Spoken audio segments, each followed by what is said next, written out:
أعوذ بالله من الشيطان الرجيم بسم الله الرحمن الرحيم السلام علیکم ورحمۃ اللہ وبرکاتہ۔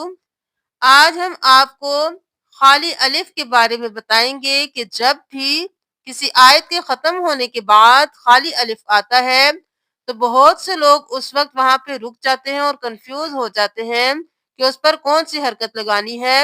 تو آج ہم دیکھیں گے کہ ہم خالی الف پہ زبر لگائیں گے، زیر لگائیں گے اور پیش لگائیں گے، کس طرح سے لگائیں گے۔ اس کے بعد سورۃ الفجر کی آیت نمبر 28 میں اس لفظ کو دیکھیں گے کہ یہاں پر کون سی حرکت لگے گی، زبر لگے گا، زیر لگے گی یا پیش لگے گی، اس کا بھی الگ قاعدہ ہے، اس کو بھی ہم دیکھ لیں گے۔ اس کے بعد سورۃ الطٰہٰ کی آیت نمبر 31 میں دیکھ لیجئے، یہاں پر بھی خالی الف ہے، تو یہاں پر کون سی حرکت لگے گی، یہ بھی الگ قاعدہ ہے، اس کو بھی دیکھ لیں گے۔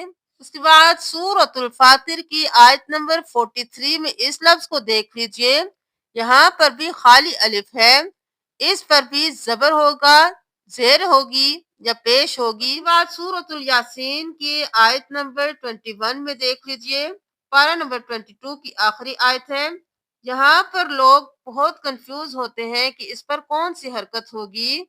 کچھ لوگ بہت غلط حرکت لگاتے ہیں، کچھ لوگ ٹھیک پڑھتے بھی ہیں لیکن ان کو یہ نہیں پتا ہوتا کہ انہوں نے یہ حرکت کیوں لگائی، اس طرح سے کیوں پڑھا گیا، تو ہم اس کو بھی دیکھ لیں گے۔ اب دیکھ لیجئے زبر کب لگانا ہے ہمیں، جب بھی خالی الف کے بعد لام ہوگا اور اس کے اوپر جو حرکت ہوگی وہ ہمیں خالی الف پہ لگانی ہے۔ ابھی الف کے بعد لام ہے، اس کے اوپر زبر ہے، تو ہم الف کے اوپر زبر لگائیں گے۔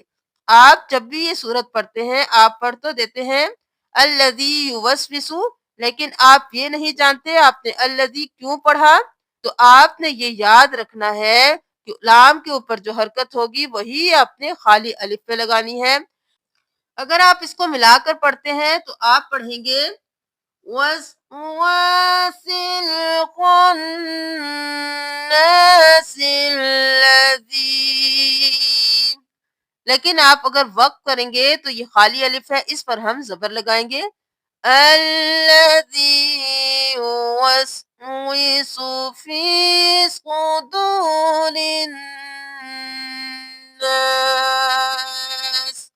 اب دیکھ لیجئے کہ ہم خالی الف پر زیر کب لگائیں گے۔ سورۃ الفجر کی آیت نمبر 28 میں تو یہاں پہ دیکھ لیجئے کہ یہاں پہ الف خالی ہے اور پھر آگے را ہے۔ آپ ہمیشہ یہ دیکھ لیجئے کہ الف کے ساتھ والا حرف کون سا ہے۔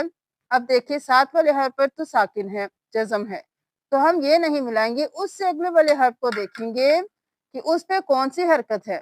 جو حرکت تیسرے حرف پر ہوگی ہم وہ پہلے والے خالی الف پہ لگا دیں گے، تو پھر ہم یہاں پہ لگائیں گے زیر، حمزہ زیر را ایر، حمزہ زیر را ایر، ارجعی،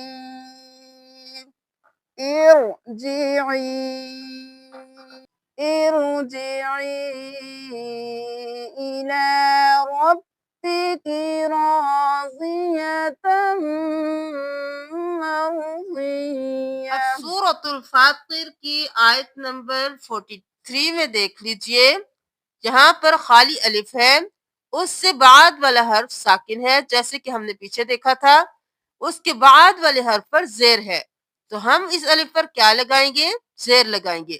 ساکن حرف کو چھوڑ کر اگلے حرف پر جو حرکت ہوگی وہ ہم خالی الف پر لگائیں گے۔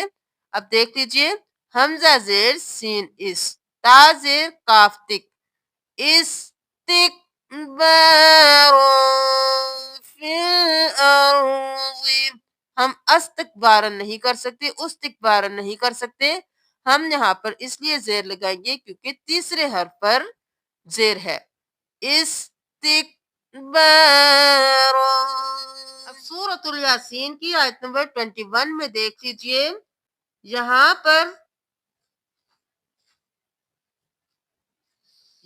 پر خالی الف سے بعد والا حرف ساکن نہیں ہے، متحرک حرف ہے، لیکن ہم یہاں پر اس حرف کا زبر کیوں نہیں لگائیں گے؟